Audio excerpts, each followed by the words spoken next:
Hello, my dear friends, and welcome to Dr. Monkey, where we laugh together and cry together, but hopefully take something away to treat each other a little better. Here's some interesting stories.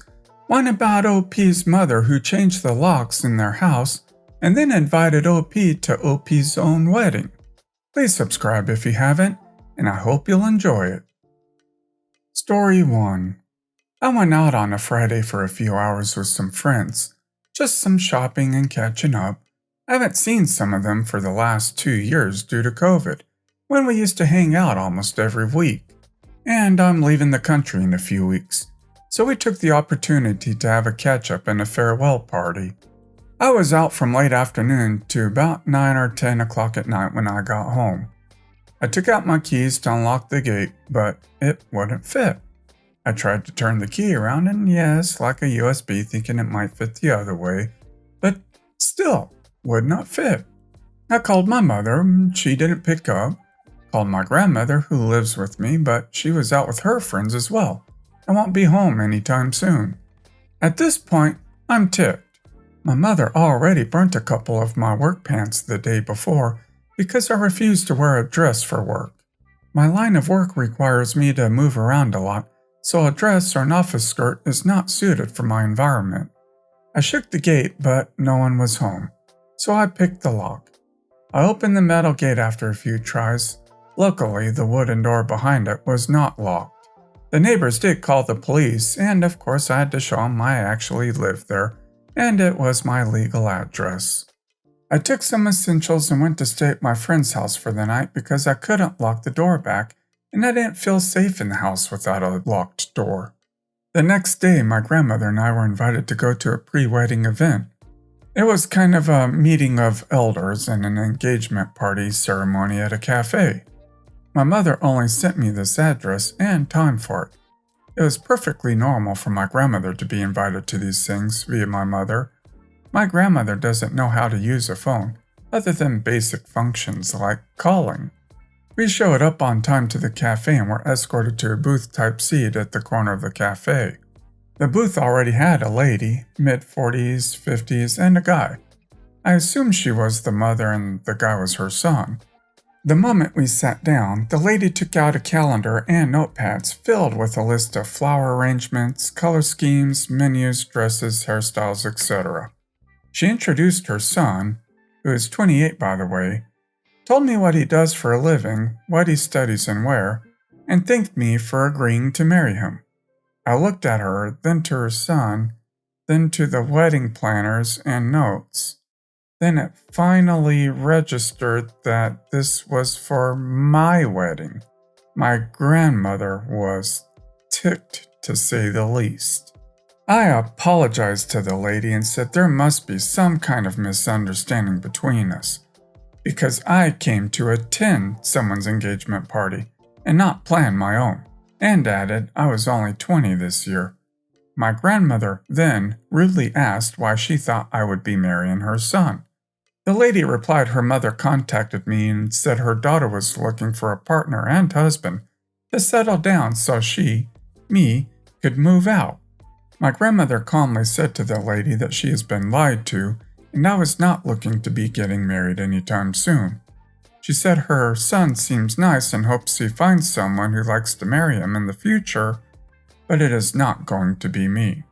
We got up and left. When we got home, I found my things stuffed in a black plastic bag beside the door. My grandmother opened the door and told me to bring my stuff in. The moment I stepped through the door, my mother yelled that she put so much effort into finding a guy who would take a girl like me to marry, and that I should be grateful she didn't just marry me off to one older dude and I should be happy she found someone my age. She told me I embarrassed her because the mother called her and told her what she did was not okay, and not to do it again without even asking or informing me properly.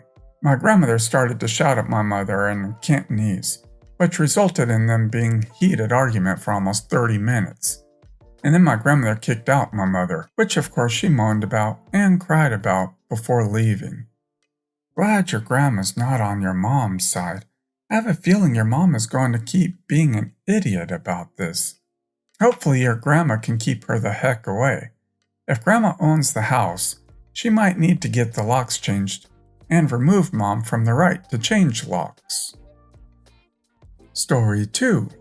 When I was 11, my parents got an official divorce. Me and my mom moved in with my stepdad and stepsisters, while my dad stayed back at our old house. While I tried to adjust to a new family I only met maybe 3 times before we moved there, and with whom I had a lot of issues with, my dad was trying to get back into the dating world. And through the power of the internet, he met the entitled idiot, EB. Spoiler alert, they broke up after 6 years. Thank you! She was absolutely terrible, and with my dad being terrified of losing his now 3rd shot at a long-lasting love, he basically agreed with her on everything and never defended me. EB loved attention, especially my dad's, and would do anything to get it, even if it means tearing me down. It started small, accidentally booking their 2-people holiday on the weeks I was supposed to be at his place, accidentally talking a bit too loudly with her friends about me, while I was literally 1 room over, with the door wide open, accidentally throwing away my miniature toy collection because I was 1, over the age of 3, and 2, not a boy, and so on. One of the worst things that happened was the day my great-grandmother passed away. She was the grandmother of my stepdad, but the minute she met me, she was one of the only people there who saw me as family, instantly. She never treated me any different to my stepsisters and cousins, and I loved her dearly. At the time, me and my dad were visiting EB for the weekend, and her daughter, who's 10 years older than me, was playing soccer with the town's women's team. I'm not the biggest sports person, so in combo with being moody teen and disliking the people there anyway, I was not enjoying myself. While the match was playing, I started wandering around. It was just a field. Getting away from the crowd when I got that devastating phone call from my mom. It wasn't out of the blue, as she was already 95 years old and sick, but when you get such news, it doesn't really matter. I hung up the phone to my mom, broke down then and there, and just started sobbing. Around 5 minutes later, my dad found me on the ground asking me what's wrong, but I couldn't get any words out. EB came looking for my dad, as he had left her alone to come for me, which of course she hated. Through the tears, I was barely able to get out what my mom had told me over the phone. Hearing that, all EB said was, "So what? This game is important to my daughter. I have no time for your whining. I am missing her game." To my absolute horror, my dad stood up from where he was crouching in front of me. The second she opened her mouth, he started agreeing with her, saying how I should just get up and try to continue watching the game for EB's daughter's sake. "She is just being dramatic. Buy her a Coke or something," she said to my dad, before turning her head towards me again. "Besides, it's not like she was your actual family. But right now, my real daughter is playing a real match, and I will not allow you to make us miss it." With us, she of course only meant my dad and her. My dad led me towards the food stand and sat me down on a bench and got me something to drink. He then told me I just had to act like it's okay for EB's sake, that I know how she got when it came to crying or any other babyish stuff, especially in public. This included saying, "Aww," when I saw a baby kitten, by the way. You just have to consider her feelings. This is important to her and her daughter. I asked my mom to come pick me up, but she couldn't as she was currently busy supporting my stepdad's family. So I sat there, for the rest of the game, crying into my bottle of Coke. A few strangers tried to talk to me, but I just shrugged them off. I am entirely grateful for their tissues, though.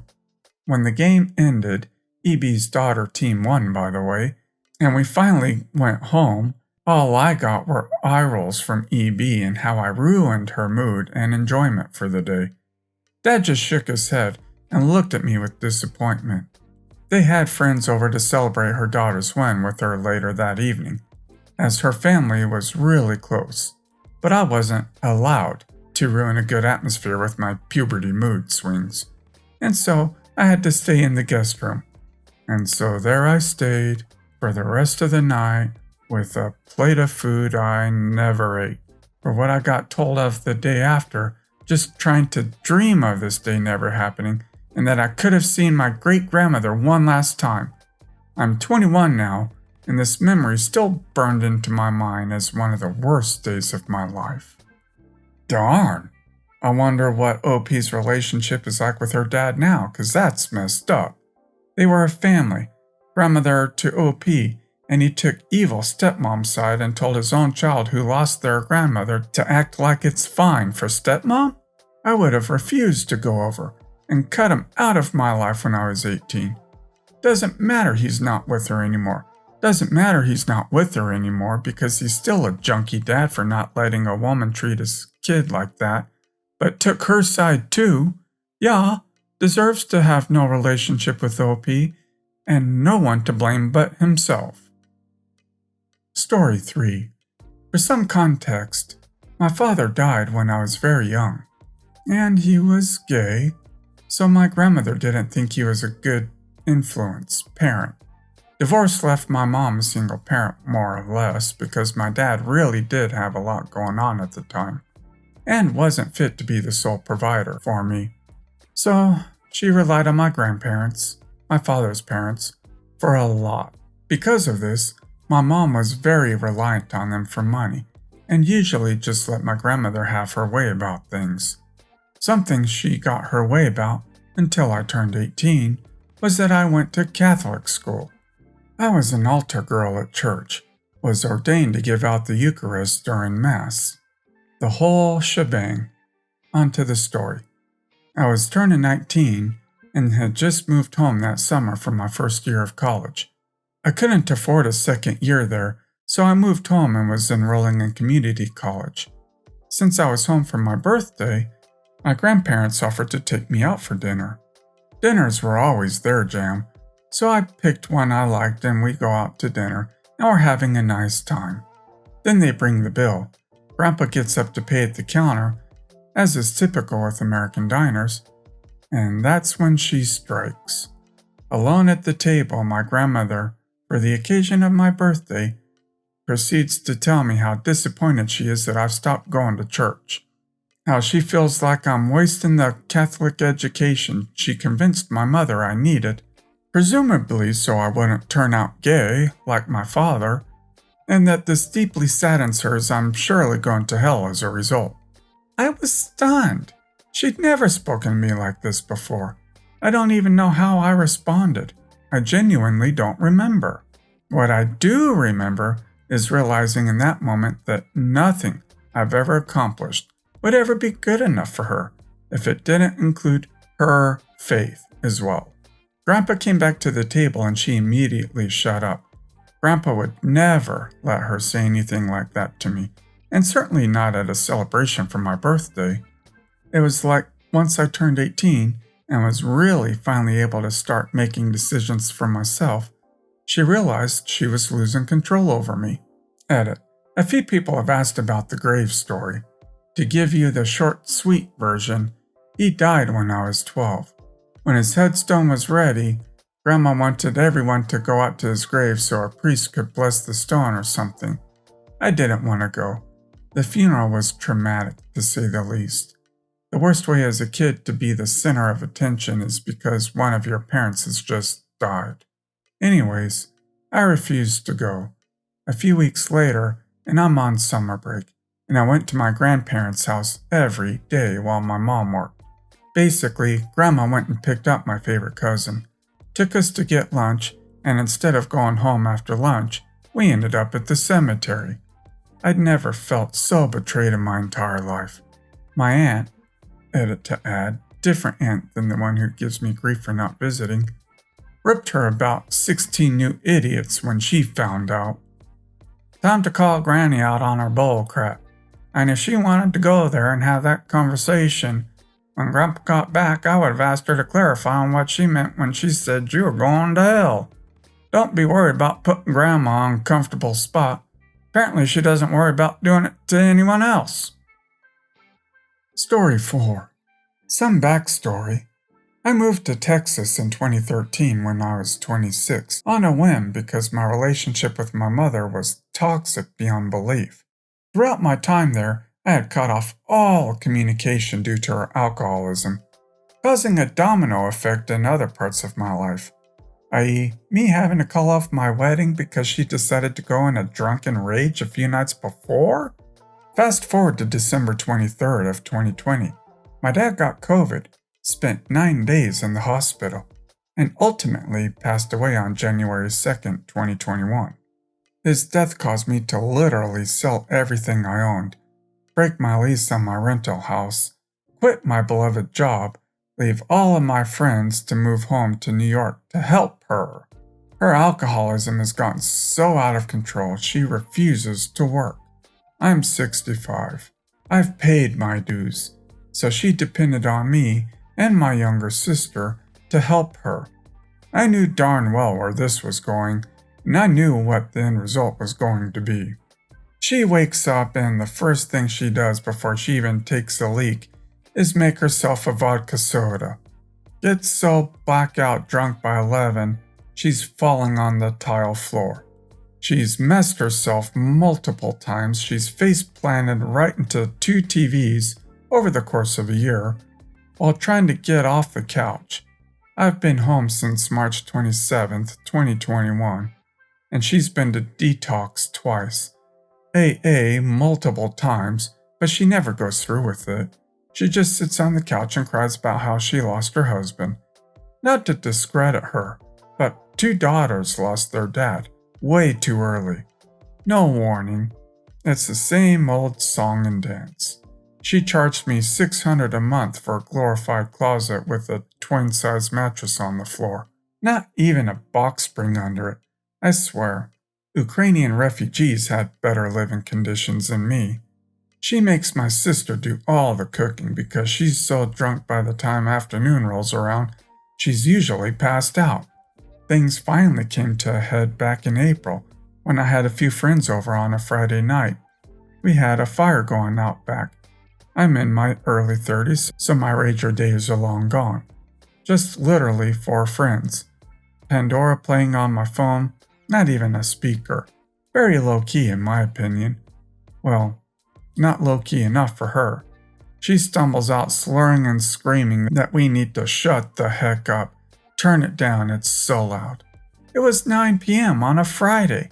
So I just go numb, start yesing her to death, all the while giving my friends the "she's about to morph into a demogorgon, time to leave, save yourself, I volunteer as tribute" look.